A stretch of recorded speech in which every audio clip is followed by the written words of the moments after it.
जलसंधारणाच्या दृष्टिकोनातनं आपली ही जी बोर आहे त्या बोरला रिचार्जिंगची सोय आपण केलेली आहे.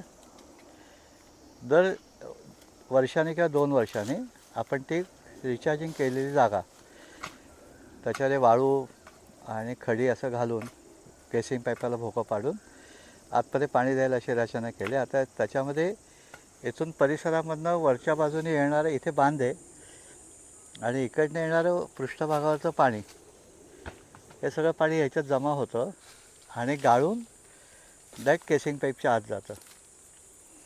आता ही जी त्याच्या मातीचा गाळही येतो, तर आता हे सगळे मातीचा गाळ आपण आता ही चांगली माती आहे, ही माती काढून आपण घेणार आणि याच्यामध्ये केसिंग पाईपाला काथ्याने बांधणार, जाळी बांधणार आणि नवीन वाळू त्याच्यामध्ये घालणार की जेणेकरून पृष्ठभागांना वाहत येणारं पाणी गाळून केसिंग पाईपच्या आतमध्ये गेलं पाहिजे, माती जातं उपयोगी नाही. तर ही रिचार्ज होणार.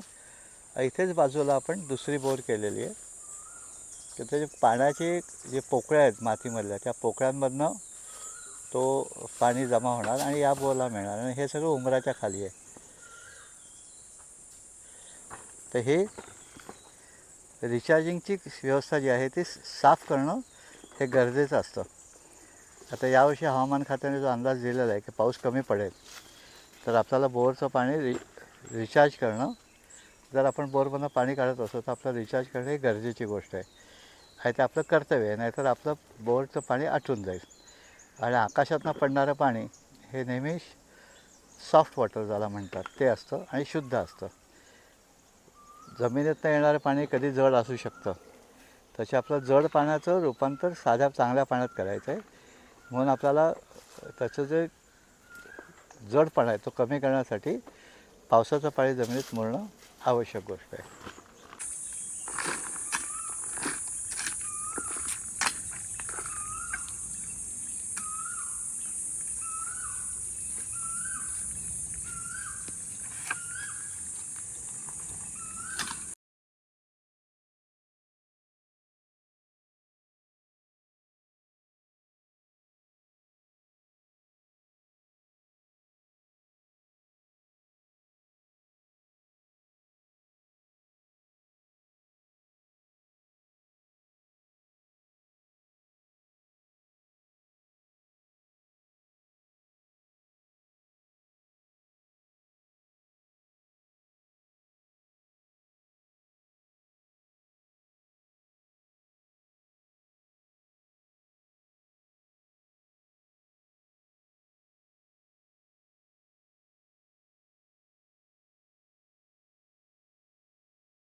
आपला रिचार्जिंगचा जो खड्डा होता तो साफ झाला आहे आणि ह्याला आपण आता त्या केसिंग पाईपाला ही जी प्लॅस्टिकची जाळी आहे आणि काथ्या असं त्या पाईपाच्या भोवती गुंडाळणार, म्हणजे आतमध्ये माती जाणार नाही, पाणी जाईल, पण माती गाळून म्हणजे पाणी गाळून जाईल. तर ते बांधायची प्रक्रिया आता सुरू करू आपण. एवढा खड्डा पुरेसा आहे. आता आपण त्याला काथ्याची एक लाईन करतो आहे. तो काथ्या पूर्ण घट्ट गुंडाळून घेणार वरपर्यंत. असे एकावर एक 3 थर देणार काथ्याचे, म्हणजे त्यातनं जे काय पाणी जाईल ते गाळूनच जाईल, माती जाणार नाही.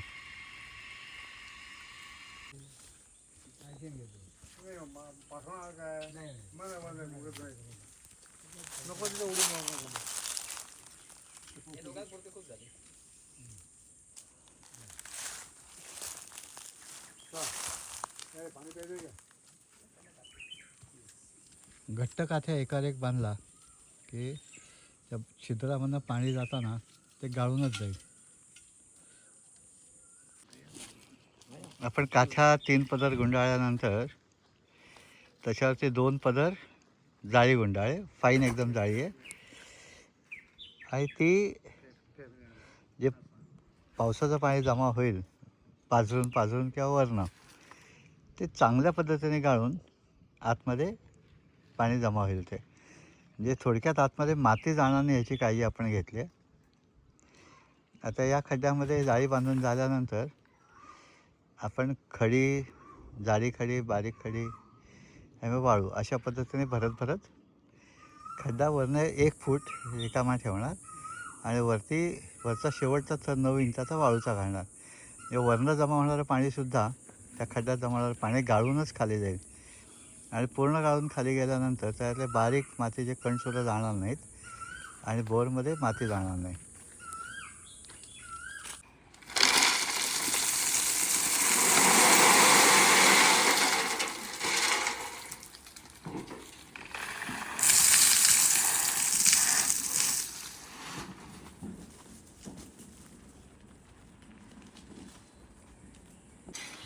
हा बोर रिचार्जिंगचा खड्डा पूर्ण भरला आणि मग त्याच्यामध्ये आपण आता वाळू भरत भरत वरती आणले आणि वरती 1 वीट पूर्ण चाळलेले वाळू भरले, जे त्याच्यातनं सगळं काडी कचरा गाळूनच पाणी आतमध्ये जाईल.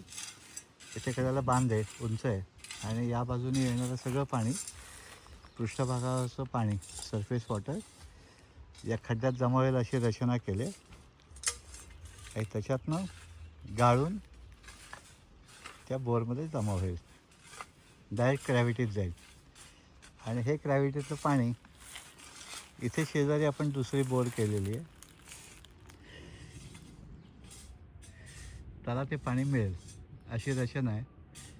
तर ही जी आहे ही बोर आपली आधीची होती आणि ती आटत होती, जानेवारीमध्ये पाणी संपायचं. त्याचा आपण रिचार्जिंगसाठी उपयोग करून घेतला आणि नवीन बोर दुसरी केली. येणारा काळ हा जो अनदिलोचा आहे, त्या काळामध्ये आपल्याला पाणी वाढवणे, कारण पावसात पाणी नाही मिळालं तर उन्हाळा काय करणार आणि हिवाळ्यामध्ये काय करणार. त्याचे आपल्याला जिथे जिथे शक्य आहे तिथे तिथे शेतामध्ये बांधबंदिस्ती, बोरिंग आणि विहीर रिचार्ज करणे, खड्डे करणे इत्यादी कामं आत्ता करून घेणं आवश्यक आहे, की जेणेकरून पावसाचं पाणी व्हायच्या ऐवजी थांबेल आणि थांबलेलं पाणी जिरेल, जे आपल्याला पुढे उपयोगी पडेल.